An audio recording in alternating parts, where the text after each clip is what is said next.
What's up, guys? Welcome back to the channel. This is TFD bringing you another hot update. Fire, and it looks like we just got a big one involving Caitlin Clark and interim coach Austin Kelly. So let's dive right in. Let's get it. Let's go. Now, according to recent reports, Indiana Fever assistant coach Austin Kelly just broke a silence and gave us an important update about Stephanie White's status and how things are running without her.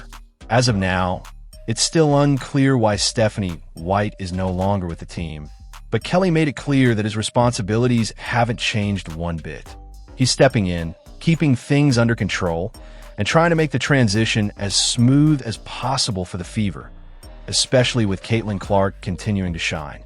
But the big question is, can he coach this team to a win tonight? He spoke to the media before tip-off and gave some insight into how the locker room is handling things and what we can expect from the squad moving forward.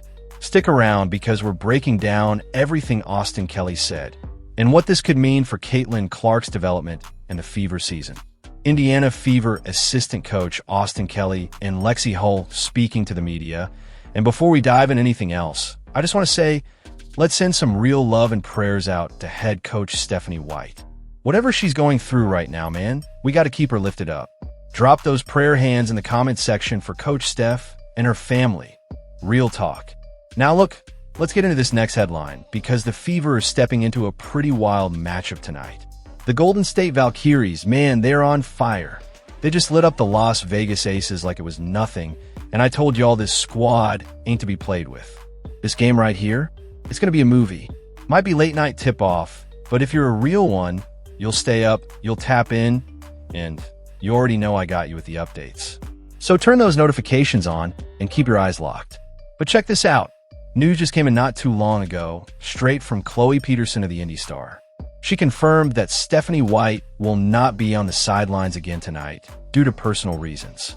So stepping up once again, none other than Austin Kelly, acting as interim head coach, just like he did during the Chicago game.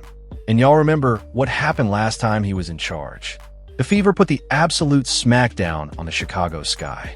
That game was all gas, no brakes. So let's see if Austin Kelly and the squad can bring that same energy against this red-hot Valkyries team tonight. But again, man, back to what really matters, Coach Stephanie White.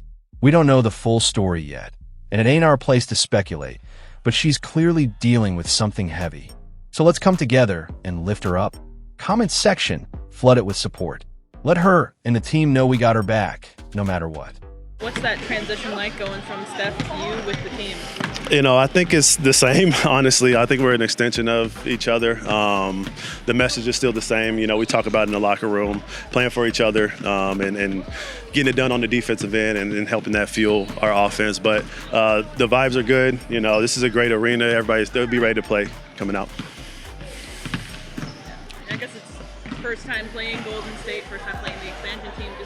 Does that give you a little bit more excitement? Oh, for sure. The Chase Center is beautiful. We see Golden State Warriors, and they're great playoff runs here. It's good to be in this building. It's a great time for this franchise, for the Valkyries, and we're looking forward to the environment. We've seen it on TV. They got great fans, and so we're just looking forward to being out here and playing in that. In terms of the expansion team, their 5 wins already in place. Yeah. The journey when they were has anything surprised you about how this team, from the film that you guys have watched, how this team plays, how they found success, but then also with so many of their players leaving for international, yeah. How does that impact game planning for this team? First and foremost, that team plays hard. I've been really impressed with their effort and their connectivity. Timmy had a great quote and said that they're a bunch of 6 players who come in and do their job, and that's exactly what they've done. They do a great job of defending on the defensive end. They move the ball offensively, and with the new faces coming in, with the players out at Eurobasket, I think that we got to kind of lean on our principles a little bit more, and playing personnel. They'll do the same things offensively, but it really just comes down to us just taking care of us, I think. And but yeah, they're doing a great job this year. I've loved watching them play.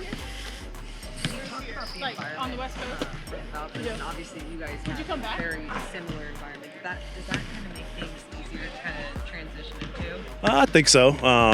We play in a great arena at Greenbridge, and a lot of similarities in what we're seeing on TV, and the excitement. It gets loud in here. Our players love playing in that environment, and it'll be the tables will be turned and they'll be going against us. But we're looking forward to coming out here and having some fun. What steps have you seen this team take on the defensive end? Just having each other's back, that trust. Early in the year, we've been pretty good at the point of attack in our on-ball screens. It's just that second and third rotation. So we've cleaned that up over the last few games, and we're flying around. We're getting deflections. We're doing a great job of playing personnel tendencies and forcing teams into the shots we want, and that translates for easy buckets and us in transition. And so we want to continue to do that on the defensive end, make teams uncomfortable. If they hit the shots that we want them taken, cool, get it out quick, and we'll run on the offensive end. But they're doing a great job being connected defensively. From your perspective, what jumps out to you about what worked really well in the last 2 games? Just our communication, honestly. That's kind of been a growth process for us as we get to know, each other. A lot of new faces, but the communication, the self-correcting on the court when they're seeing things, can't always do it in timeouts. They've got to be able to see it, self-correct on the fly.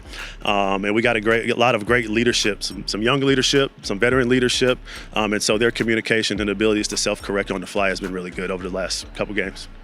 Steph talked on Tuesday about, especially with you guys playing the Commissioner's Cup, you're going to have to manage minutes on this road trip and going forward. Yep. Just how does that come into play tonight? I think you got to kind of feel the game out, as the game goes on, looking for opportunities to get an extra 30 seconds, maybe using time before, those media timeouts to get an extra minute and a half, 2 minutes there of rest. But, we're coming out here to win, and, if things go great and we have opportunities to, kind of shave some minutes off and keep us a little bit rested as we go into this long stretch of games, we'll do it. But it just comes down to just seeing how the game plays out and, really just going from there. How does it feel back in the area? Feels so good. Just being on the West Coast feels like home. Getting to go out, see some friends from Stanford. It just really feels great. So I'm really happy to be here. Really happy there's a team here. Was there a lesson that you learned from Coach Vanderveer that you still kind of keep with you? Just preparation. I think she works really hard on getting us prepared when we were there, and she spends a lot of time watching film, breaking things down. So definitely taking that into every game that I play now. Do you have any former teammates, family? Yeah, yeah. Well, how many people?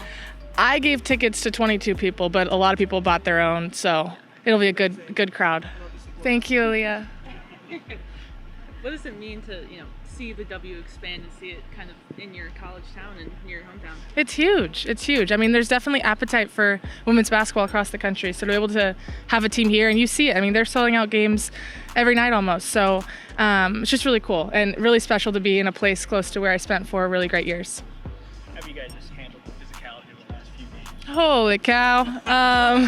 I mean, you see our bruises, you see our scratches, but I mean, we just have to play through it. I think that's part of this game is being able to know how the game is getting called, know how it's getting played, and be able to be the tougher team. And I think, you saw that last time.